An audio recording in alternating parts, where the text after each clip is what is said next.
In this video I want to provide an introduction to the concept of proof by induction, which is a proof that we're required to use for a couple of different types of results.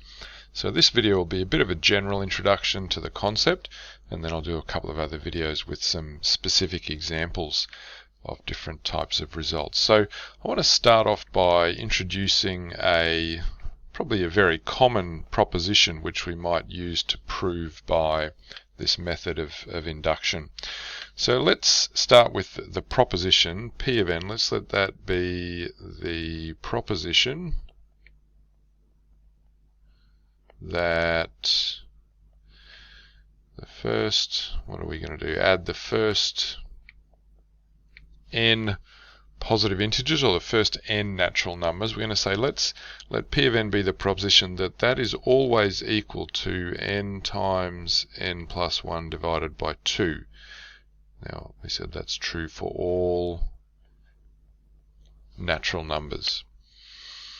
So that might be a result that you're actually familiar with. You might know that if you add the first n positive integers, it's always going to be equal to n times n plus 1 divided by 2. But how do we go about proving that? Because if we wanted to show that it was true for some specific cases, that wouldn't be too hard to do, certainly for early cases.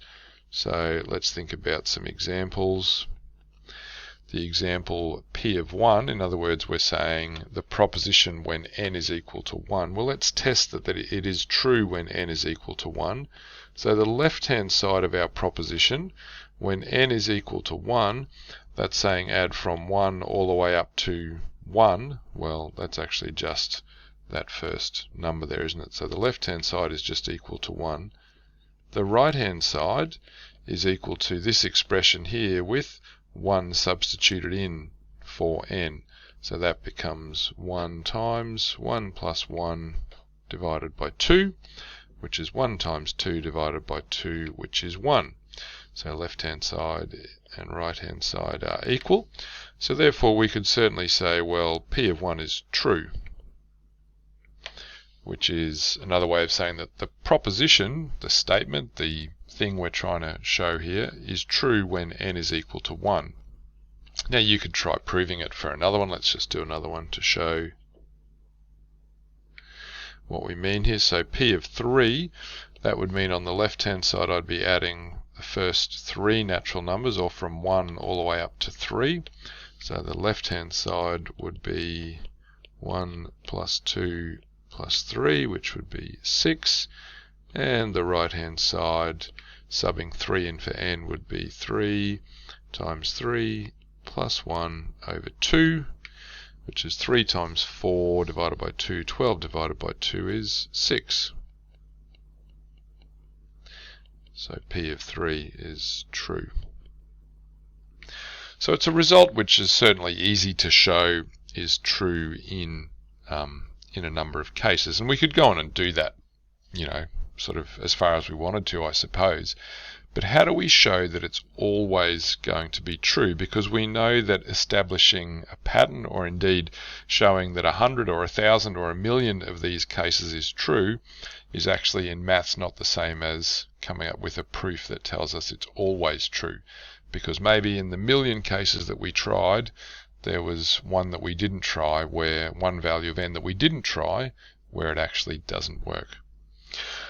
Alright, so proof by induction uses the following sort of basic concept or theory. I'm going to explain it by trying to maybe compare it to a ladder. Okay, so imagine you've got a ladder which is incredibly long. It sort of stretches up into the clouds, maybe, Jack and the Beanstalk kind of style. This ladder sort of goes on stretching up into the clouds. And we want to know whether every rung of this ladder is safe.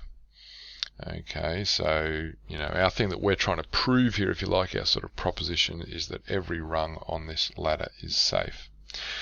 Well, in order to do that, we could test every single rung, but maybe that's not really possible or plausible. So let me suggest to you the following idea, that if we could always show that whenever one particular rung in the ladder was safe, let's call that, rung K, if we knew that as long as it was true that whenever rung K was safe and sturdy, it always meant that the rung immediately above that one was also safe and sturdy, so that would be rung K plus 1. If we could show that that was true, and let me just try and express that wording again. So we're saying that if it was possible to show that as long as the rung number K was safe, then K plus 1 must also be safe, then really the only other thing we would need to show is that the very first rung was safe, rung number 1. Does that make sense? Because by doing this step up here, if we could show that that was true, that would mean that when we showed that rung number 1 was safe, the rung immediately above it must be safe. In other words, rung number 2 must be safe. But then this result here would mean that if rung 2 is safe, then rung 3 must be safe. But then this result would mean if rung 3 is safe, then rung 4 must be safe, and so on. So, in proof by induction, what that amounts to is showing that if the maths that allows us to, if the maths that is represented by assuming that P of K is true, that the proposition is true for n equals K, if the maths that represents that allows us to prove or to show that the proposition is also true for K plus 1, then the only other thing we need to show is that P of 1 is true, that it's true in the first case.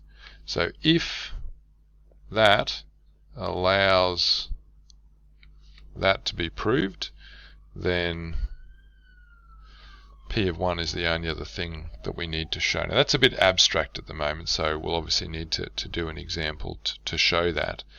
But in proof by induction, this is called the initial case, which I think is fairly self-explanatory or fairly logical.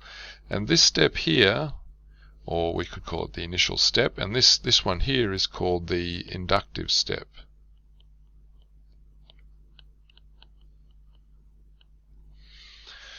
Okay. Now you'll see the wording that we use to try and express that. But the sort of logic that we're using is the logic of saying if, we can assume that a particular rung on the ladder is safe, and as long as that is true, then the one after it is safe, then all we need to do is prove one of them right at the start, because then we're not relying on an assumption anymore. Alright, now just before we go on to a video with an example, let's think of what P of K represents here. So using the example I had over here, P of K, if I'm assuming P of K is true, then I'm assuming that it's true that 1 plus 2 plus 3 plus K is equal to K times K plus 1 over 2. So what I'm trying to do is use that maths, the maths that is represented by assuming that to be true, to show that the proposition is true for K plus 1. So I'm going to try and use that maths to show that. So now I'm adding the next one, which is K plus 1. And I'm going to show that that's equal to K plus 1 times K plus 1 over 2. So hopefully you can see all I've done there is sub in K plus 1 wherever there was n in the original proposition. So I'll say that just one more time. I'm going to try and use the maths that's represented by assuming this is true to show that therefore this left hand side equals this right hand side.